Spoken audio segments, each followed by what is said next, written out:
Hello everyone, welcome to Education Point. Yes.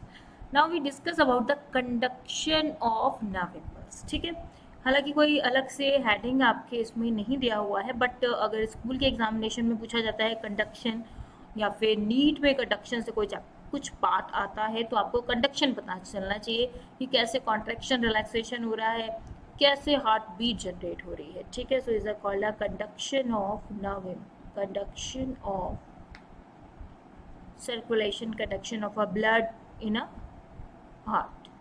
Heart कैसे conduct करता है ब्लड के सर्कुलेशन को अलग अलग चेम्बर में. ठीक है, तो ये बात मैंने आपको बताई थी बेटा. एट्रिया, एट्रिया मतलब plural of atrium, and ventricle, ventricle, ventricle is a this one part, lower part of this. Okay, तो ये वेंट्रिकल्स की वॉल थिक होती है. याद है बच्चों, वेंट्रिकल्स की वॉल थिक बना दोगे. वेंट्रिकल्स की वॉल थिक होती है, लेफ्ट वेंट्रिकल की वॉल थिकेस्ट वॉल है. ओके, एंड एट्रिया की वॉल बहुत थिन होती है. एट्रिया की वॉल बहुत थिन होती है. ठीक है, एट्रिया थिन वॉल्ड चेम्बर है. एट्रिया थिन वॉल्ड चेम्बर है. ठीक है, यहाँ पे बेटा क्या था, यहाँ पे था एक आपका ऑक्सीजनेटेड ब्लड लेके जाने वाला, ओके, आयोटा. यहाँ पे डी ऑक्सीजनेटेड ब्लड लेके जाने वाला, okay, artery is a valve. Name is the semilunar pulmonary valve. Name is the semilunar pulmonary valve. यहाँ पे है आयोटा, आयोटा से एट्रियोल कनेक्टेड होती है. यहाँ पे एक और बनाओगे. एक्चुअली यहाँ पे लेफ्ट और राइट पल्मोनरी आर्टरी होती है ना. लेफ्ट आर्टरी लेफ्ट लंग्स में ओपन होती है और left right artery right lungs में ओपन होती है. यस. और यहाँ पे वाल्व कौन से था हमारा बच्चों, याद है, ट्राइकस्पिड वाल्व, एंड यहाँ पे है bicuspid valve. Okay, this one is a right atrium, right ventricle, left atrium and left ventricle. Okay, तो सबसे पहले कहानी स्टार्ट होती है ऐसे नोट से. ओके, ऐसे नोट से याद रखना, हमारा हार्ट जो है वो मायोजेनिक है, अपने आप को खुद ही स्टार्ट करता है, सेल्फ स्टार्टेड है. ओके, मायोजेनिक है. अवर heart is a myogenic. Okay, किससे बना है, कार्डियक मसल से बना है. कार्डियक मसल सिर्फ हार्ट में प्रेजेंट होती है और बॉडी में कहीं प्रेजेंट नहीं होती. And this one is a SA node, SAN, SA node. Name is a cyano atrial node. तो एट्रियल वर्ड आया है तो यहाँ से आप क्या समझ पा रहे हैं, एट्रियम को कॉन्ट्रैक्शन देने वाला कौन है, एसए नोड. याद रखना, एट्रियम को कॉन्ट्रैक्शन देने वाला कौन है, एसए नोड. और कहाँ सिचुएटेड होता है, इससे भी क्वेश्चन आता है. ये राइट एट्रियम में अपर कॉर्नर में होता है. ठीक है, राइट एट्रियम के थोड़ा राइट साइड में. ठीक है, राइट एट्रियम के अपर कॉर्नर में, राइट साइड में, ऐसे याद रखना है. तो ये क्या कर रहा है, एट्रियम को कॉन्ट्रैक्शन देना है. ओके, दोनों एट्रियम को कॉन्ट्रैक्शन कौन देगा, एसए नोड. याद रखेंगे. So is called a pacemaker, speed बनाने वाला, and it's a nodal tissue. ठीक है, ये नोडल टिश्यू होते हैं. अगर किसी का हार्ट प्रॉपरली पंप नहीं कर रहा होता है, उस केस में अलग से नोडल टिश्यू अप्लाई कर दिए जाते हैं, उसको आर्टिफिशियल पेस मेकर कहते हैं. लेकिन ये हमारा कैसा है बच्चों, नेचुरल पेस मेकर है, पेस मेकर. ओके, स्पीड बनाने वाला. अब यहाँ पे आ जाओ, इसके नीचे साइड में नियर टू आ लेफ्ट, ये लेफ्ट वाला साइड है ना, लोअर लेफ्ट कॉर्नर पे, लोअर लेफ्ट कॉर्नर पे राइट एट्रियम में ही is near about the atrioventricular septum. देखो, एट्रियम और वेंट्रिकल को डिवाइड करने वाला सेप्टम. तो near to a atrioventricular septum के पास मिलेगा. Name is the AV node. Name is the AV node. नाम भी ऐसे ही रखा है साइंटिस्ट ने, एट्रियो वेंट्रिकुलर नोड, क्योंकि कहाँ सिचुएटेड है, एट्रियो वेंट्रिकुलर सेप्टम के पास सिचुएटेड है. Situated at the atrioventricular septum. ठीक है, तो इसका नाम है एवी नोड. एवी नोड क्या करता है, एवी नोड, देखो वेंट्रिकल वर्ड आ गया यहाँ पे, वेंट्रिकल वर्ड आ गया तो इसका मतलब है ये वेंट्रिकल को कॉन्ट्रैक्शन देता होगा. ठीक है, तो ये वेंट्रिकल को कॉन्ट्रैक्शन देने वाला है AV node. AV node ventricle को कैसे कॉन्ट्रैक्शन देता है ये समझना इंपॉर्टेंट है. This one, Name is the bundle of hairs. Bundle of hairs is connected with the AV node. AV node से connected होते हैं और ये bundle of hairs होते कहाँ पे हैं? इंटरवेंट्रिकुलर सेप्टम, दो वेंट्रिकल्स के बीच वाले सेप्टम में सिचुएटेड होते हैं bundle of hairs. Bundle of hairs, bundle of hairs.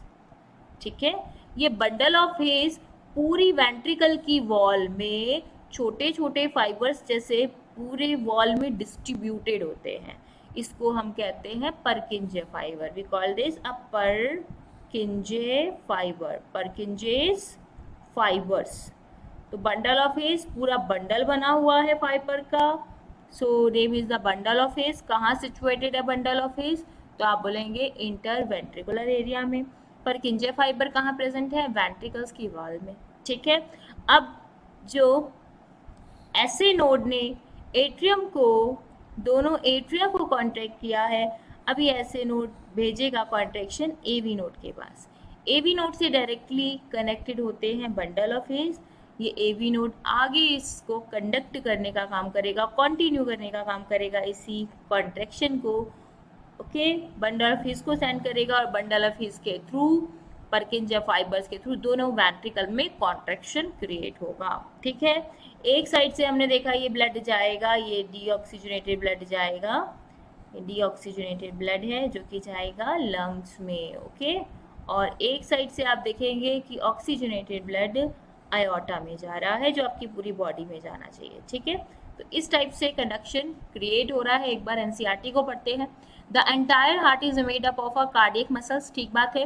The wall of ventricle is much thicker than the atria. Yes, the specialised cardiac musculature is called a nodal tissue. ठीक है, ये special मस्कुलराइज tissue को क्या बोलते हैं? Nodal tissue बोलते हैं, जो पूरे हार्ट में डिस्ट्रीब्यूटेड होते हैं. ठीक है, नोडल टिश्यू मतलब हार्ट के अंदर डिस्ट्रीब्यूटेड है, पूरे हार्ट का मतलब नहीं है, डिस्ट्रीब्यूटेड इन द हार्ट मिल रहे हैं पैच के फॉर्म में. ए पैच ऑफ दिस है ना, ये लिखा हुआ है patch of this tissue is present in a right upper corner of a right atrium. Yes, right upper corner of a right atrium called a sinoatrial node, SA node. Another mass of the tissue is seen in a lower left corner. Yes, is a lower left corner of right atrium.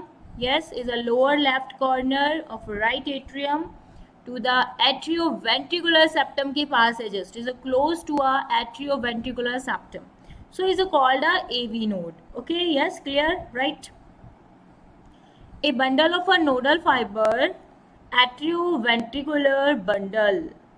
Okay, AV bundle.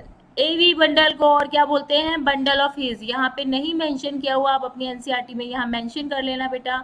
This one is bundle of hairs की बात कर रहे हैं. ये इस continue form a AVN यानी atrioventricular node पूरा आगे तक जाके बंडल बना रहा होता है, which passes through atrioventricular septa to emerge on the top of interventricular septum.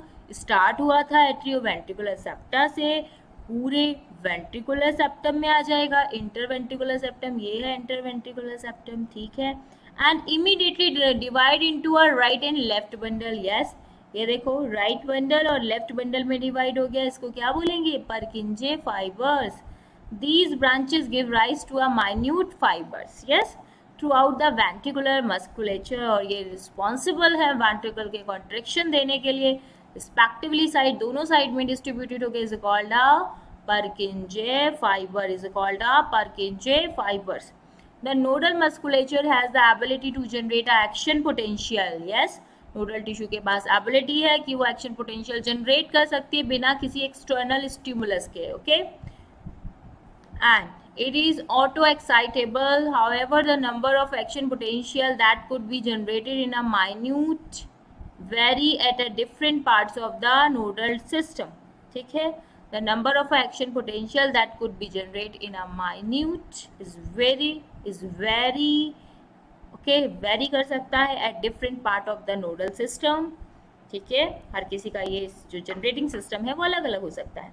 Generally ऐसे node generate a maximum number of action potential, कितनी बार, 1 मिनट में कितनी बार ये कॉन्ट्रैक्शन रिलैक्सेशन क्रिएट कर सकता है। देखिए बहुत ज़्यादा है ये, 70 to 75 times per minute, okay, per minute, and is responsible for initiating the maintain the rhythmic contraction activity of the heart. Heart के रिदमिक कॉन्ट्रैक्शन को क्या बोलते हैं? हार्ट बीट का जनरेशन होना, ओके।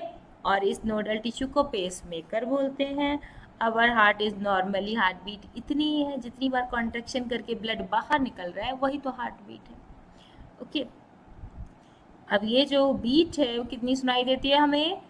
70 to 75 मिनट्स पर मिनट एवरेज। ये थोड़ा वेरी भी कर सकते हैं, यहाँ पे बता रहे हैं आपको। यस, कॉन्ट्रैक्शन रिलैक्सेशन वेरी कर सकता है, person to person is near about, okay. और हार्ट बीट अगर बढ़ जाती है बच्चे तो उसको ट्रैकेकार्डिया कहते हैं, और हार्ट बीट अगर कम हो जाती है तो उसको ब्रैडेकार्डिया कहते हैं, ठीक है। तो ये एनसीईआरटी में मेंशन नहीं है, बट फिर भी मैं आपको यहाँ पे बता दे रही हूँ, क्योंकि ये थोड़े थोड़े टर्म्स होते हैं जो आपको एनटीएससी या कुछ और एग्जाम में, मेनली नीट के एग्जाम में रियरली कभी मिल सकते हैं, बट आपके स्कूल में या आपको ये सब टर्म्स पता भी होने चाहिए बेटा। Tachycardia is increase the heart beat and bradycardia is decrease the heart beat, okay. Okay बच्चों, if any doubts and query आप मुझे कमेंट सेक्शन में बता सकते हैं। छोटे छोटे पार्ट्स में मैंने ये वीडियोस बनाया ताकि आप इजीली इसको समझ पाएँ। अगर कहीं पे कुछ दोबारा समझना हो तो उसको वॉच अगेन अगेन दोबारा देखिए, आपको क्लियरली समझ में आ जाएगा कि एनसीईआरटी में एक एक लाइन का मतलब क्या है।